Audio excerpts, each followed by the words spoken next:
हम बेटी के बियाह में बन्नी बना के गीत होला उहे गावतानी।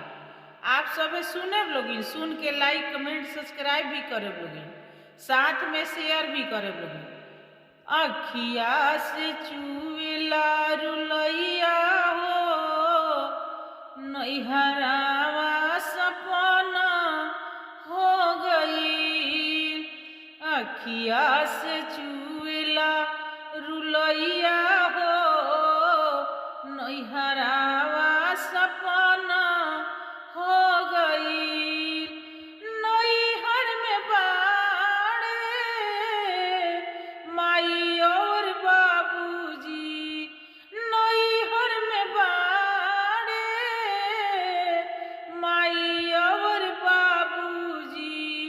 पियावा बसेला परदेसवा हो, नैहरावा सपना हो गई।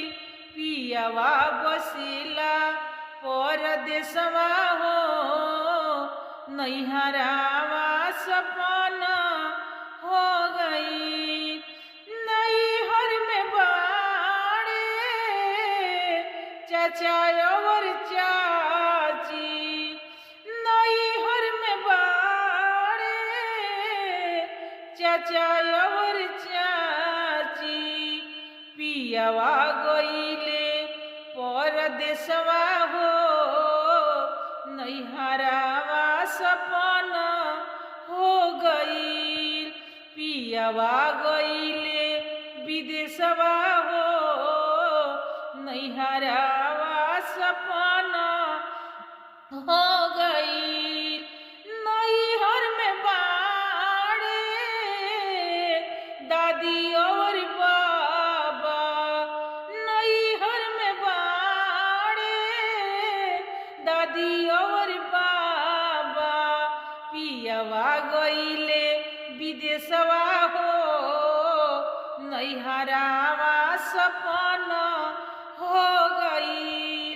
पियावा गईले परदेसवा हो, नैहरावा सपना हो गई। नैहर में बाड़े भैया और भाभी, नैहर में बाड़े भैया और भाभी। पियावा बसेला विदेशवा हो, नैहरावा सपना हो गई। पियावा बसेला विदेशवा हो, नैहरावा सपना हो गई। नैहर में बाड़े दीदी और जीजा, नैहर में बाड़े दीदी और जीजा।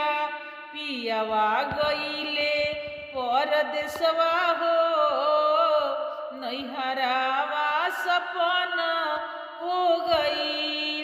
पियावा गईले विदेशवा हो, नैहरावा सपना हो गई।